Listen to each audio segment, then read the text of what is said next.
Le champion du lundi. Chapitre 1. Odile le crocodile. C'est énervant la première journée d'école. Je suis en rang avec ma nouvelle classe et je fais le brave sous le ciel bleu. Ma mère est avec les autres parents au fond de la cour. Je sens ses yeux dans mon dos. De temps en temps, je me retourne et elle me sourit. J'en ai besoin. Je sais maintenant qu'Estelle n'est pas dans ma classe. Juan non plus. Mais il y a Charles. Il s'est mis avec moi dans le rang. Cette année, on va devenir les plus grands amis. Pas besoin de se le dire. On l'a compris tout de suite. À côté de notre rang, il y a celui de Diane. C'est ma maîtresse de première année.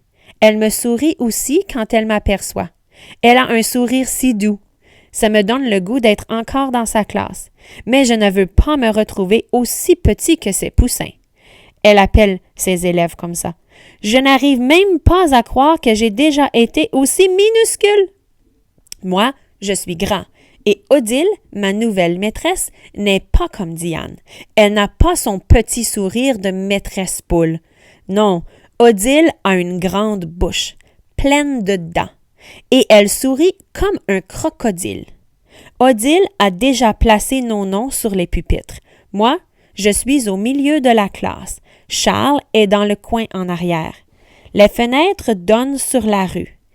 Il y a tellement de soleil qu'il faut baisser les stores. Puis on entend les autos. On les entend même plus qu'Odile. Elle parle de sa vie, de son mari, de ses enfants, mais elle parle trop vite. Elle parle trop bas et elle marche en même temps. Et nous, on regarde notre nouvelle classe autour. Tout à coup, Odile plaque ses mains sur son bureau. Elle demande bien fort. « À votre âge, est-ce qu'on est encore des bébés? » Il y a de quoi nous réveiller. Nous crions tous à pleine gorge. « Non! Non! » Certains se mettent à genoux sur leur chaise. Ils poussent leurs cris par-dessus la tête des autres. D'autres se mettent à rire. Eux, des bébés? C'est trop drôle. Annie se dandine dans l'allée en suçant son pouce, ce qui multiplie les rires.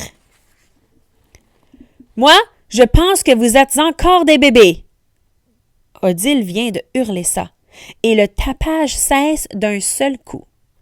Elle reprend. « Il faut être pas mal bébé pour crier comme des locomotives. Non, non! En plus, qui se lève sans permission, qui grimpe sur les chaises? Eh bien, les singes et les bébés. » Là, on se retrouve tous assis, puis on se regarde. Ma voisine me chuchote. Qu'est-ce qu'elle raconte avec ses trains, ses singes? Elle n'est pas la seule à chuchoter. On entend comme un bourdonnement d'abeilles dans la classe. Odile plaque encore les mains sur son bureau et crie. « Ce sont les bébés qui font du babillage en classe? » Après ces mots-là, on entend juste les autos qui roulent dans la rue. Il n'y a plus d'abeilles. Odile le crocodile nous montre des tas de dents. Et elle dit « Bon, vous avez peut-être raison. Peut-être que vous n'êtes plus des bébés, mais il faut me le prouver. » Chapitre 2. Pas question. Ce n'est pas toujours drôle d'être grand. Ils ne connaissent pas leur bonheur, les poussins de Diane. Odile l'a dit. Si vous n'êtes plus des bébés, pas question de parler sans lever la main. Pas question d'aller aux toilettes pendant la classe. Pas question de pleurer pour rien, d'oublier vos devoirs, de mentir, de perdre vos affaires. Une montagne de pas questions. Et moi, je me pose une montagne de questions. Par exemple, qu'est-ce qui va arriver si je demande d'aller aux toilettes? Là, pendant la classe, ça, Odile ne l'a pas dit. Imaginez si je dis que j'ai envie de faire pipi. Peut-être qu'Odile va arrêter de faire des additions au tableau. Peut-être qu'elle va me montrer ses dents de crocodile, ouvrir un tiroir de son bureau et m'offrir une couche devant tout le monde. Qui sait? Moi, en tout cas, je ne veux pas savoir ce qui arriverait. Je préfère retenir mon pipi, même au risque d'éclater. C'est curieux, on ne voit jamais bouger les grosses aiguilles de l'horloge. Pourtant, l'heure change. « Julien Potvin, redescends sur la lune !» lance Odile. « C'est moi, Julien Potvin. Je ne redescends pas de la lune. J'en tombe, bang, dans la classe. Et je regarde Odile avec des yeux tout agrandis. « Vous n'êtes plus des bébés, » répète notre maîtresse. « Alors il faut garder vos 2 pieds sur terre, sous votre pupitre. Il faut écouter ce que je dis et étudier tous les soirs. C'est la meilleure façon d'être le champion du lundi. » Le champion du lundi? Odile nous explique. Tous les lundis, elle va choisir un champion. Elle lui donnera une médaille et il la gardera jusqu'au lundi suivant. Odile a toute une semaine pour chercher son champion dans la classe. Pour ça, elle nous observe.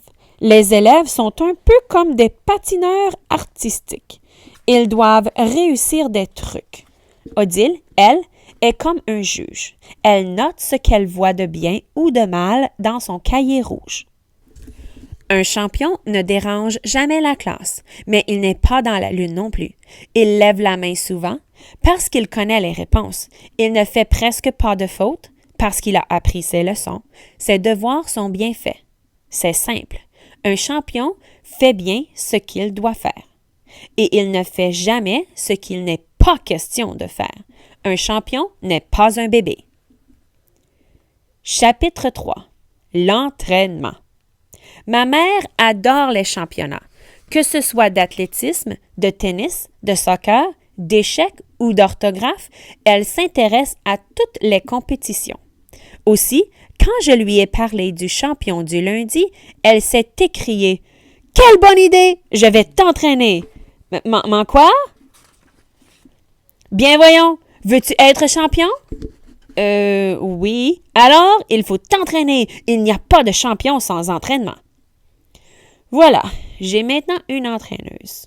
Et toute une. Ma mère devrait être dompteuse au lieu de secrétaire. Elle n'a même pas besoin de fouet pour me transformer en singe savant. Fini la télévision. En rentrant de l'école, j'apprends mes leçons. Et quand maman rentre du travail, elle m'interroge tout en préparant notre souper spécial. La diète d'un champion, c'est très important. Des légumes, des légumineuses, du poisson, du tofu. Ma mère mesure même les quantités. C'est scientifique et pas très bon. Après, nous faisons la vaisselle. 9 plus 7? Demande maman. 11 moins 5? Je crie le plus vite possible. 16! 6! Des tas de chiffres emplissent la cuisine. Puis, nous attaquons mes devoirs. Je dois répondre à 3 questions? Ma mère en rajoute 3 autres. Plus une dictée. Un champion doit se dépasser. Quand je me suis bien dépassée, nous sortons pour courir. Je ne sais pas si ça ventile mon esprit pour de vrai. Mon entraîneuse dit ça. Mais ça mouille mon chandail pour de vrai. La trempette se poursuit ensuite par un bain chaud. Tellement chaud que je ramollis autant qu'un macaroni tout cuit. Puis, un bain froid. Tellement froid que je redeviens un macaroni cru.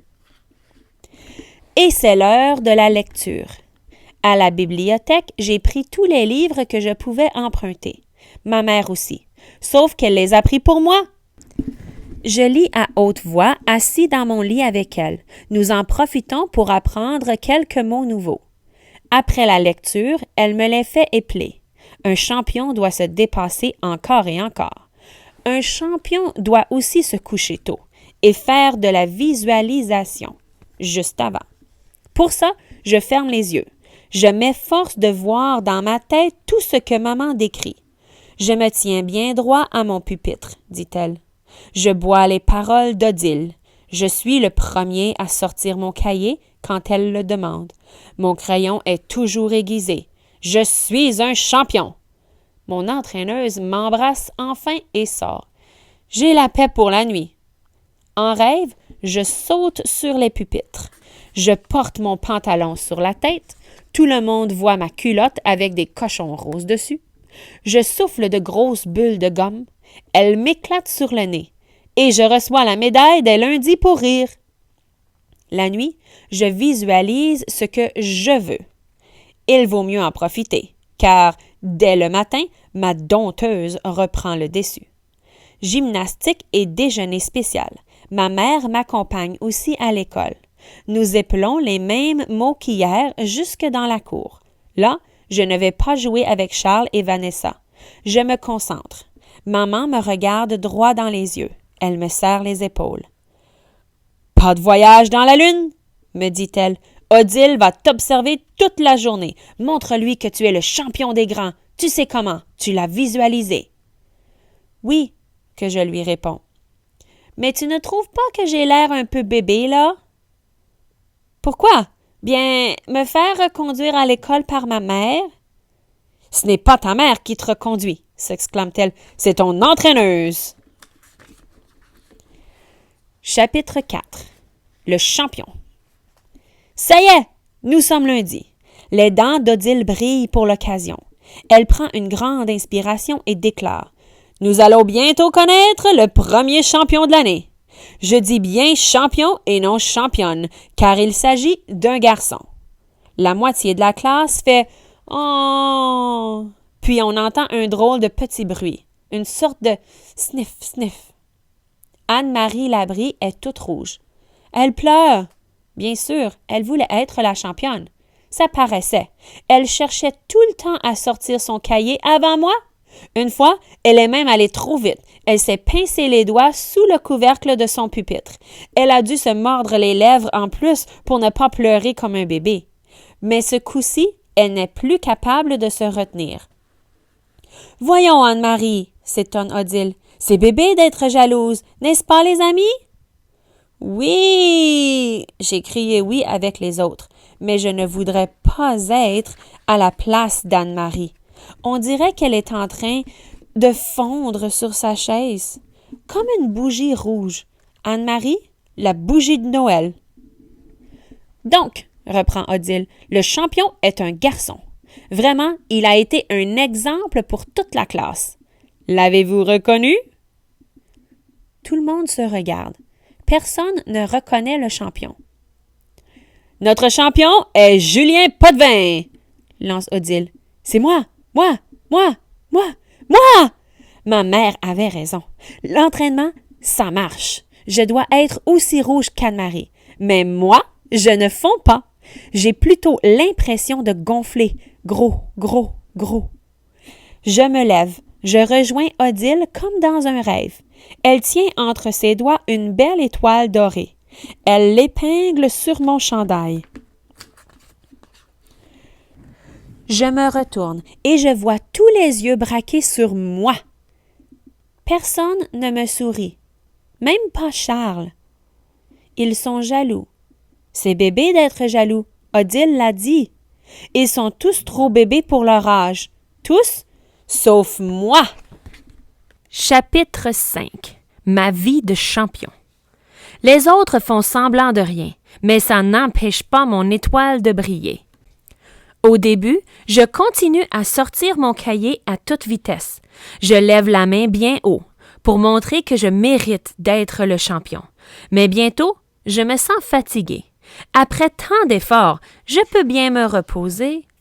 Cette fois, je regarde les autres faire les singes savants.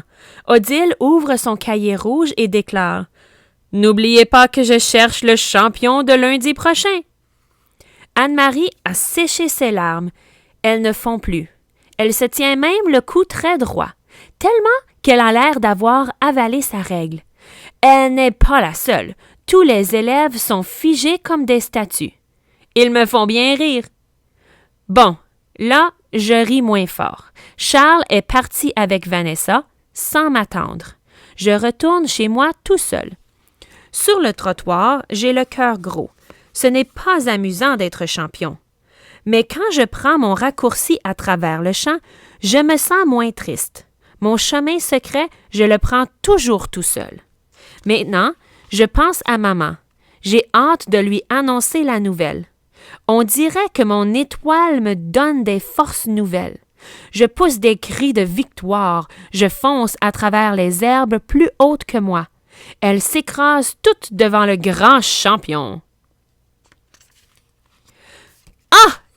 savais! S'écrie mon entraîneuse. Elle a l'air drôlement fière de moi, mais encore plus d'elle-même. Alors, qu'est-ce que tu penses de mon entraînement? Me demande-t-elle. Bien, ça marche. Elle pose la main sur mon épaule et déclare. Maintenant, tu sais comment devenir un champion. Il ne tient qu'à toi de le rester. Qu'est-ce que tu veux dire? Tu n'as qu'à continuer ton entraînement. Tout seul? Tu n'es pas un bébé. Au souper, on fête ma victoire, notre victoire. Maman a mis une belle table avec des chandelles. Elle et papa boivent du vin. Et tout le monde est bien content de manger du poulet frit. Adieu, diète des champions. Ma sœur lave la vaisselle avec mon père. Ma mère regarde un téléroman. Moi, je fais mes devoirs et mes leçons comme un grand, tout seul. Ensuite, je vais courir, mais pas assez longtemps pour mouiller mon chandail. Puis, je prends un bain, juste un, chaud. Je demeure un macaroni mou qui va s'écrouler dans son lit avec un livre et qui s'ennuie de son entraîneuse. Je vais la retrouver devant la télévision. « Maman, tu veux lire avec moi? » Elle me sourit. Elle comprend. « Dans 10 minutes, mon chéri, après l'émission. » Je n'aurais pas dû être champion tout de suite. Ma mère aurait continué mon entraînement. Ça me manque déjà. Chapitre 6. La catastrophe. Charles est à nouveau gentil avec moi. Il est sûr d'être le prochain champion. Sa mère l'entraîne? Elle est venue le reconduire à l'école. Dans la cour, elle lui a serré les épaules. Les yeux dans les yeux, ils se sont concentrés. Cet après-midi, Charles et Vanessa m'ont attendu. On a marché jusqu'à mon raccourci. On a bien ri. Et quand je les ai laissés, j'avais la tête en folie. J'ai sauté encore plus haut qu'hier. Les grands blés me fouettaient le visage. Et moi, je les battais à coups de pied et de bras, comme un vrai ninja. « Comment va mon champion? » lance ma mère qui rentre du travail. En entendant le mot champion, je baisse les yeux vers mon étoile. Mon cœur se fige net. Sur mon chandail, il y a plein de brindilles, mais pas une seule étoile. Je me lève d'un bond, fouille mes poches, cherche autour de moi. Où est-elle? Où est la médaille? « Qu'est-ce que tu as, mon champion? » demande maman. « Rien, rien! » que je m'écrie.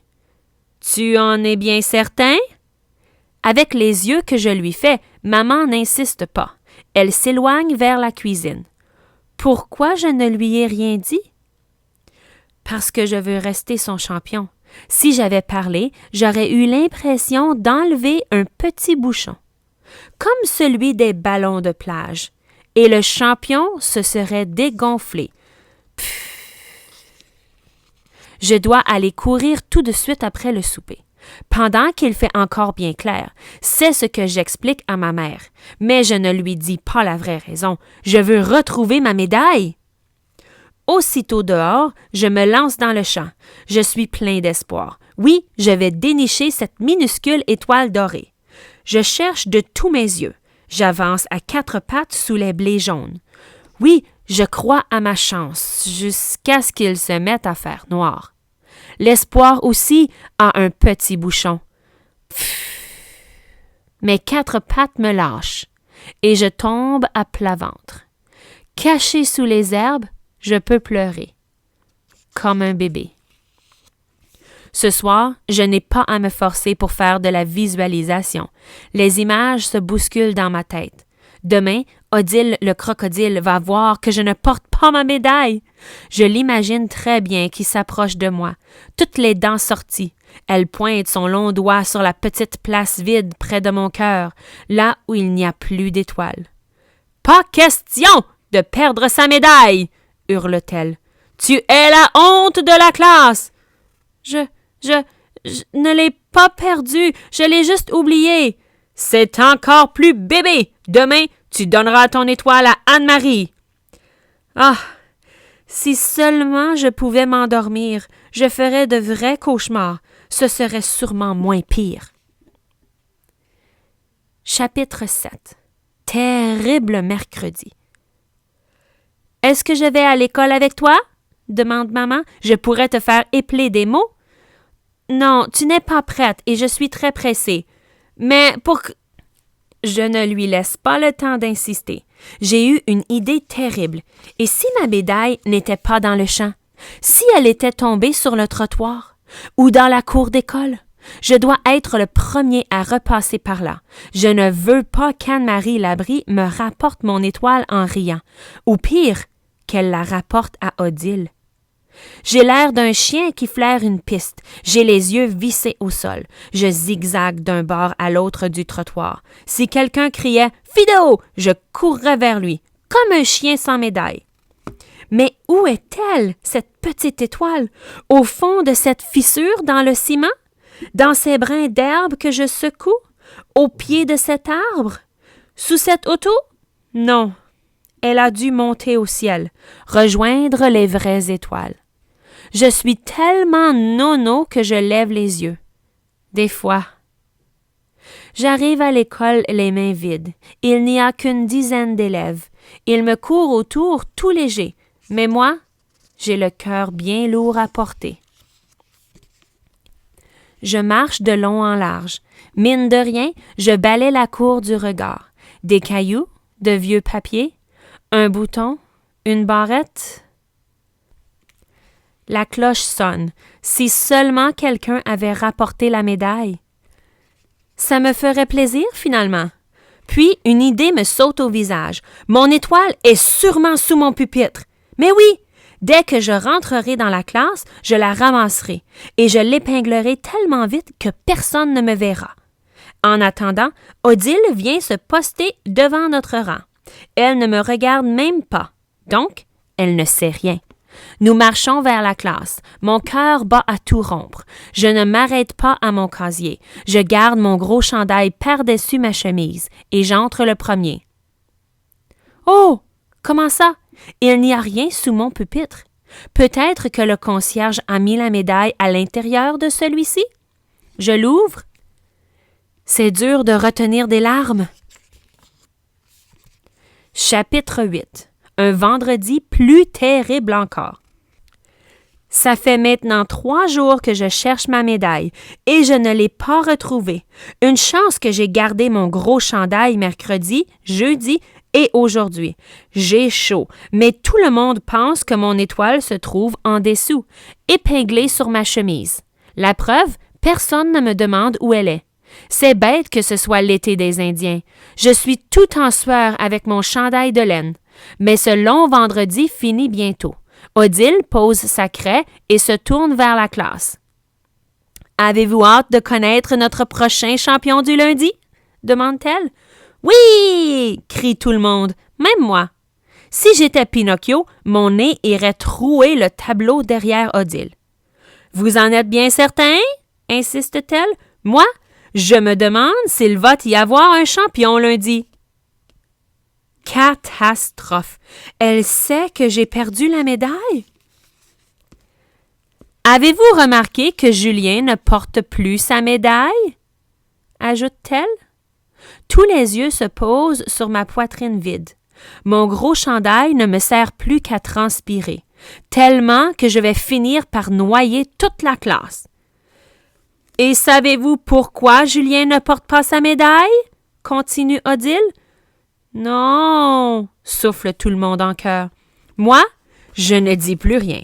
J'essaie encore une fois de retenir mes larmes, mais 1 ou 2 réussissent à s'échapper.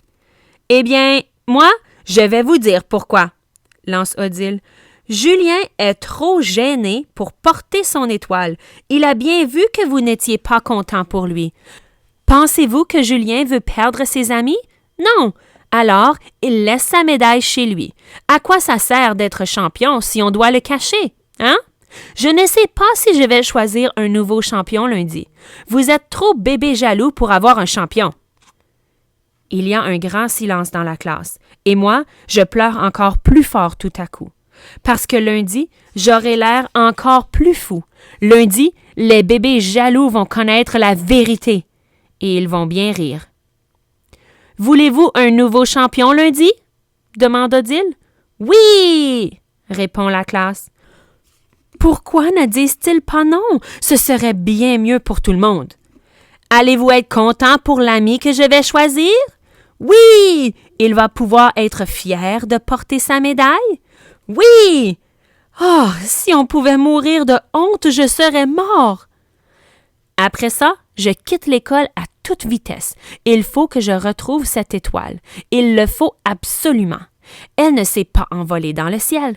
Non, elle est là, dans le champ où je viens d'arriver. Je l'ai perdue en faisant le ninja, et je vais la retrouver comme un vrai champion. Je suis le chasseur d'étoiles, un être supérieur créé par les Martiens. On a confié au chasseur une mission très importante. La princesse Dianella a égaré un bijou sur la planète Terre, l'étoile de la paix. Sans cette petite étoile dorée, l'univers est en danger. Une guerre féroce va éclater entre les forces galactiques. L'étoile est dans cette brousse remplie de serpents, mais le chasseur n'a pas peur. Ses yeux super puissants scrutent le sol. Ses mains ultra-sensibles déplacent chaque caillou. Le chasseur ne connaît pas la fatigue. Jamais il n'a raté une mission. Chapitre 9. Plus qu'un jour. Ma mère dit souvent qu'il ne faut jamais dire jamais. En tout cas, on ne peut plus dire jamais il n'a raté une mission.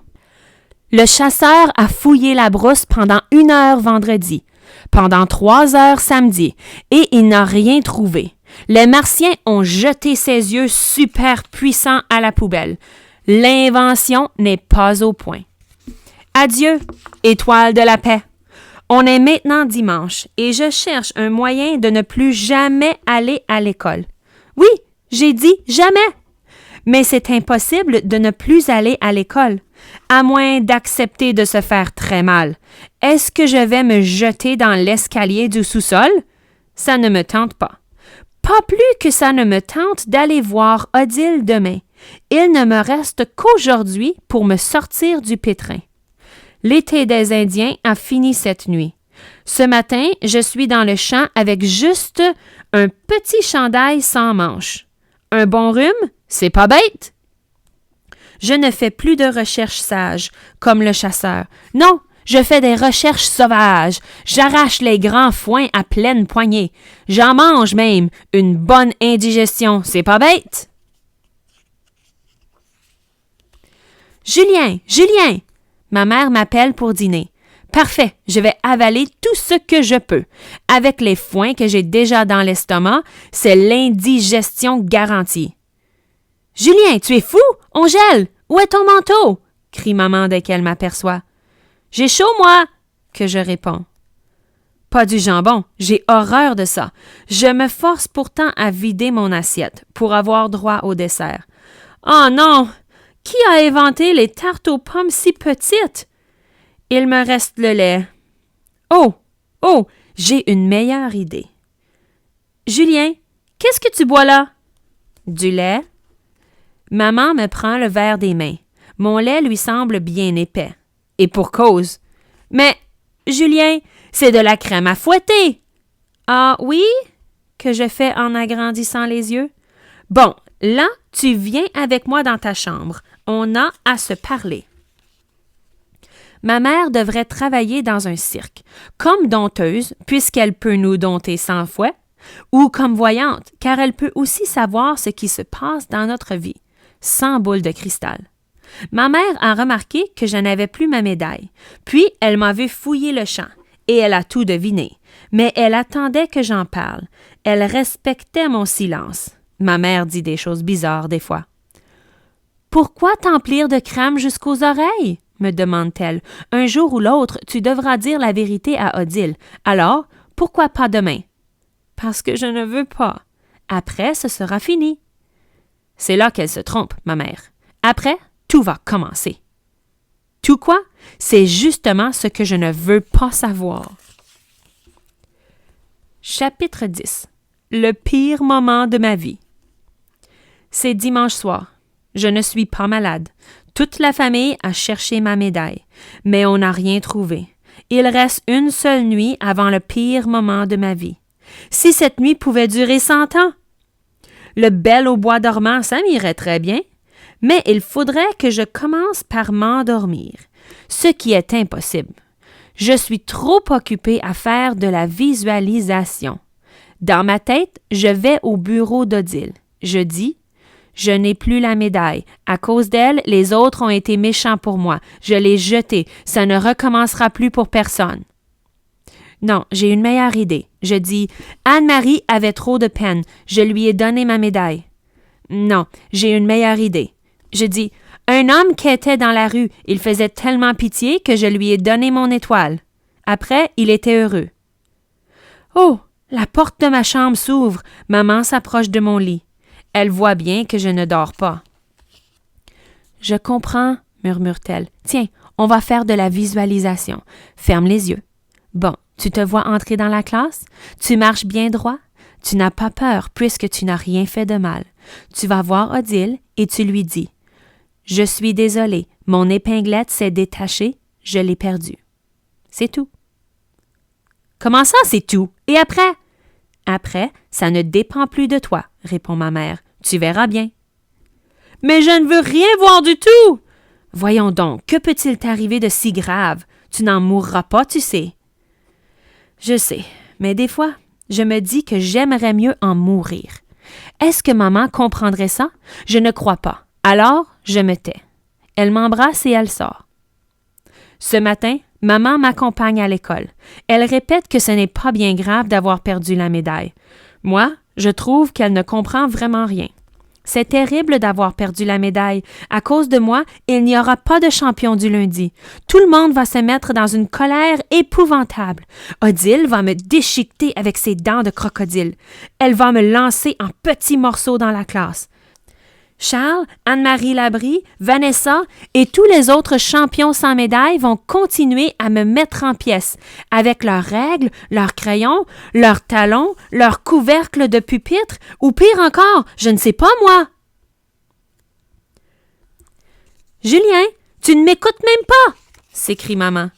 Nous sommes arrivés dans la cour. Ma mère met ses mains sur mes épaules. Elle plonge ses yeux dans les miens et elle me dit « La peur, c'est comme un mur très difficile à grimper.